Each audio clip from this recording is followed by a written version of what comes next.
And we're live. Welcome everyone to the second episode of Nate's Big Five African Adventures. Tonight we have an action-packed adventure in Gombe National Park, which is Jane Goodall's Chimp Research Centre. So in the 60s, Jane Goodall, who was at that stage a secretary in England, having no experience in animal research at all, moved to Tanzania to start a research centre.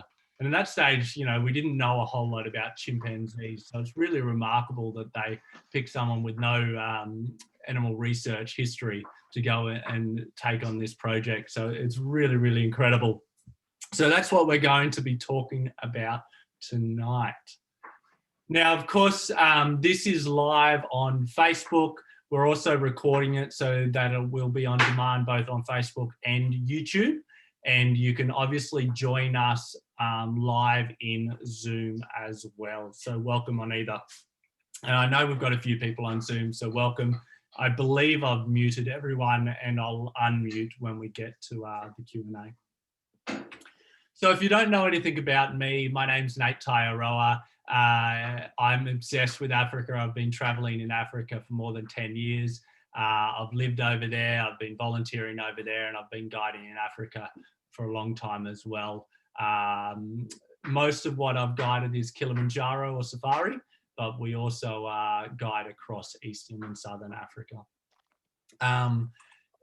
I run a company called Adventure Out Loud, and Adventure Out Loud are African adventure specialists. And we really specialize in off the beaten track experiences, things that other people can't really organize for you. We want to give you the experience that you can go about and go home and rave about to your friends, and none of them have ever done it before. So it really makes them jealous. We pretty much operate from Egypt down to Cape Town, so most of the eastern side of Africa. And we will be expanding over the next couple of years as well once we get through this COVID pandemic. And the big thing that makes us unique is we donate 50% of our profits to keep disadvantaged children in school. And that's really important because there's 111 million African children that aren't in school right now. So everyone that we sponsor through school makes a huge difference. And imagine if the 70 million tourists that visit Africa every year each sponsored a student. We'd have all these kids in school super quick. So that's really what our mission is. So back to Jane Goodall's Chimp Research Centre. So it's called Gombe National Park, and Gombe is actually situated in Tanzania, and it's right on the border of Tanzania, on the banks of Lake Tanganyika, which, as you can see from this picture here, Tanganyika is a huge lake. It's about 600 kilometers long by 100 kilometers wide. It's the second largest freshwater lake in the world, and it's absolutely incredible. So the only way to get into Gombe is by a boat. So what you actually need to do is you need to fly from Dar es Salaam over here on the shore or the coast of Tanzania. Fly from there into Kigoma, which is about here. And then from there, it's about a 2-hour boat ride up into Gombe. And that's one of the best boat rides you'll ever do. It's really rustic, beautiful scenery. So you're cruising along a lake that obviously has waves because it's that large. On either side, there's these huge hills, and a lot of them are forested. So it's really beautiful. You might see some fish, and often you kind of get into Gombe at about sunset. So that's really spectacular as well. Gombe is a perfect kind of 4 to 5 day addition for your safari in Tanzania or to a Kilimanjaro trek. And particularly for Kilimanjaro, I think it's amazing because when you come down off the mountain, if you then go and do safari, you're sitting around not doing much every day. Whereas this is amazing because you trek with the chimps in the morning, so you're still moving at a gentle pace, which is great for your muscles. And then in the afternoon, you get to relax by the lake, have a couple of wines or beers or whatever you fancy. We've got a team that will cater for you. So all your food's catered for. And it's a really, really special 4 or 5 day experience after Kilimanjaro. It's actually my favorite African experience. Now, what can you do in Gombe? So Gombe is obviously most renowned for chimp trekking, and we'll talk about that a little bit more in a second. But there's also a lot of other things you can do in this really small national park. So there's a lot of great nature walks here, and there's a huge number of bird species. So in addition to the chimps, they have a lot of monkeys. So there's some really special monkey species. There's 2 species that actually crossbreed, and this is the only known place in the world where primates crossbreed. So it'll be a really unique chance if you spot one of the babies. There's a lot of birds, as I said, so a lot of people actually visit just to spot birds. You can go on some of the original treks that Jane did. And some of these treks are, really easy, and others are quite challenging, where you go deep into the jungle, up a lot of different hills. And the beautiful thing about that is when you get to the top of these hills, you look back out over the lake. And as I mentioned before, it's like an ocean, it's that large. So the 360 panorama views are absolutely incredible. You can also snorkel in the lake and swim in there. You can sail. You can go fishing with one of the local fishermen. So in the back of this photo, you can see a guy on a little wooden canoe type boat. You can definitely go and talk to these guys and join them for a day of fishing if you wanted. There are some great little villages around where you can go and explore the village. They won't speak English. However, your boat guide will, so he can go with you and he can translate for you. And you can also obviously relax on this beautiful beach that surrounds the lake. And that's a great thing. After you've been out trekking for the day, it's actually really nice just to go for a swim and relax on the beach. And Gombe, I think, is actually one of the best romantic destinations in Africa. If you want to get off the beaten track and take your loved one somewhere that, one, they'll never guess, and two, will be really romantic and secluded so you can spend quality time together, Gombe is a great option. So chimp trekking is obviously the main attraction. The chimps that are at Gombe are really well known and habituated now. So I wouldn't say they're really used to visitors, because there's only about 2,000 people that visit a year, but they're definitely used to visitors. And the best time to trek with them is between July and October, when it's less chance of rain. You can do it pretty much all year round, except for about April, May. They tend to close in April, May in this area because it's so wet. But July to October is the best time. Now, there is an age limit on trekking with chimps, and that's 15 years. So if you wanted to bring the family, you have to make sure your children are above 15 years old. And that's because of safety reasons. So because we're so similar to chimps, if a child were to annoy a male chimp, there could be a risk that they would attack them. Whereas with an adult, particularly in a group, there's a much smaller risk. And that's why they put the 15 years limit on there. There's no way around that. So that's a hard limit. And you'll have to show a passport to prove your age when you enter the national park. You do need to be relatively fit to go to Gombe. One of the great things is you have your own personal guide when you go trek chimping.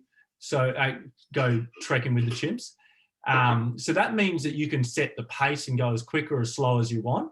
However, you do need to be relatively fit, because you may need to trek up some quite steep hills, and it may take anywhere from half an hour through to 5 hours. So sometimes the chimps actually come down to where you might stay on the beach, and you'll see them drinking water right there. And other times they're really hard to find, particularly as food is scarcer, and they'll go deeper into the jungle, which means that you need to follow them to find them.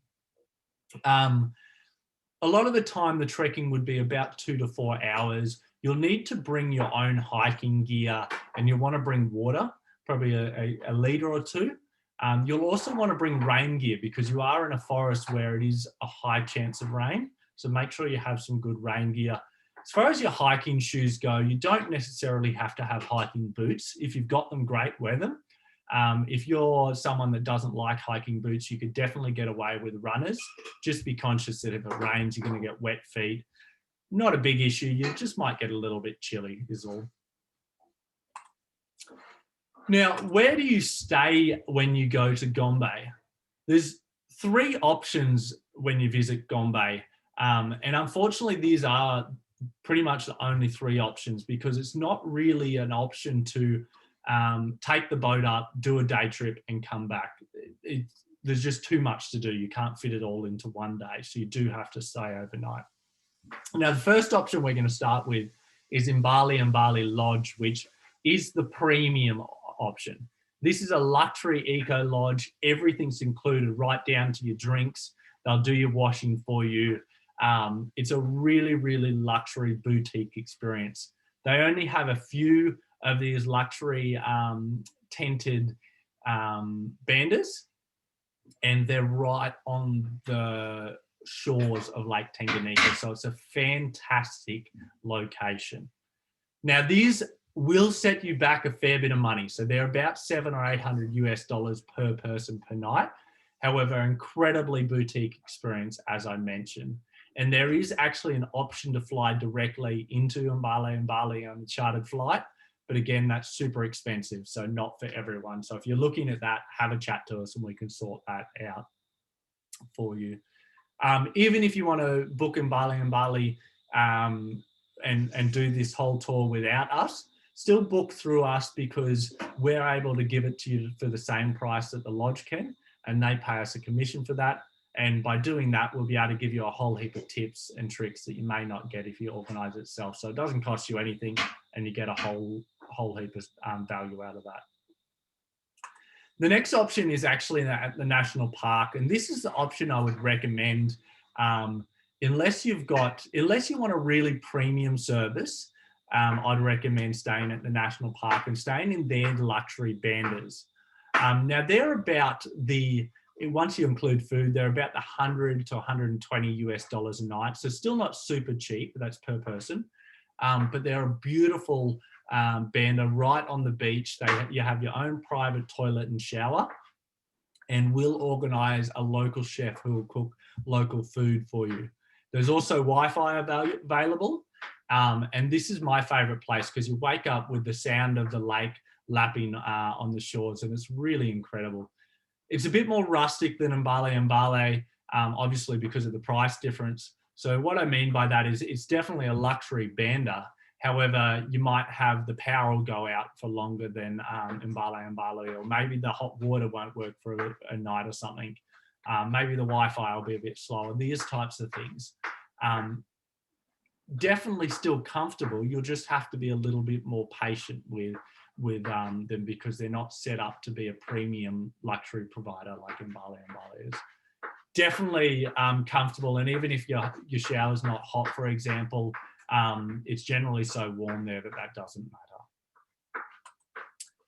Now, actually, just going back one, at the national park, they also offer some more backpacker style accommodation, and that's where you'd actually stay in dorm rooms. Generally, they only have 2 beds in a room, so it's actually really comfortable, and they're more around the $50 a day once you add food. So that's a budget option if you want to do that. And again, we get commissions for selling all these, so feel free to get hold of us, because it's actually really hard for you to pay the national park as a private customer, so whereas we can pay them much easier. So let us know if you ever want to book any of these accommodation options. Now, a few things to know if you've never been to Africa, and I like to just throw this in because it's a different destination to where a lot of people go. You definitely do want to go to the travel doctor if you're going to visit Africa, and have a chat about the immunizations that you need. You definitely need to have your yellow fever shot to visit Tanzania, and we would highly recommend malaria as well, malaria medication. You also want really good travel insurance. You just never know when things will go wrong, and particularly if you have flights cancelled or something like that, then you want to make sure you can recoup that money. Also, from a medical point of view, if you can't get the medical attention you need in Tanzania, you want to be able to have the option of going home to get that medical attention. Just a reminder that Africa is not like Asia. It's not super cheap, particularly with these off the beaten track destinations. They're super exclusive. As I said, 2,000 people go to Gombe every year. So that means that, you know, prices are much higher. They don't have the crowds that a lot of Asia has. And that makes them a lot more special. And that's why I love them. And that's the purpose of this episode and this series, is to find places in Africa that are off the beaten track, where you don't have to battle the crowds and you can have a really amazing time. Now, flights are obviously limited because of that. So to get into Kigoma and Gombe, there's only one flight every day. So you cannot miss that flight. Otherwise, you are stuck somewhere for a day. And it may also mean that you need to spend an extra night somewhere. So that's why we recommend 4 or 5 days. We also recommend 2 days of trekking with the chimps, because, you know, you'll get a different experience on both days. So one day you might get really close and you'll see baby chimps. And then the next day, maybe you'll find them using tools to eat ants, or, you know, you'll just see different things every day. So 2 days minimum is what we'd recommend. Now, that's the end of what I wanted to share with you. So I just want to open it up to the floor and just offer it to other people and see if there's any questions. I know we've got Kim online. Kim's actually going to Gombe in 2022, all things going to plan. So, Kim, do you have any questions? No, not at this stage. I think I've picked your ears. Yeah, we've had some really great conversations on Gombe. I'm just checking Facebook to see if there's any comments on Facebook. There's one here asking, what else can you do in Kigoma? Kigoma is actually a really interesting place.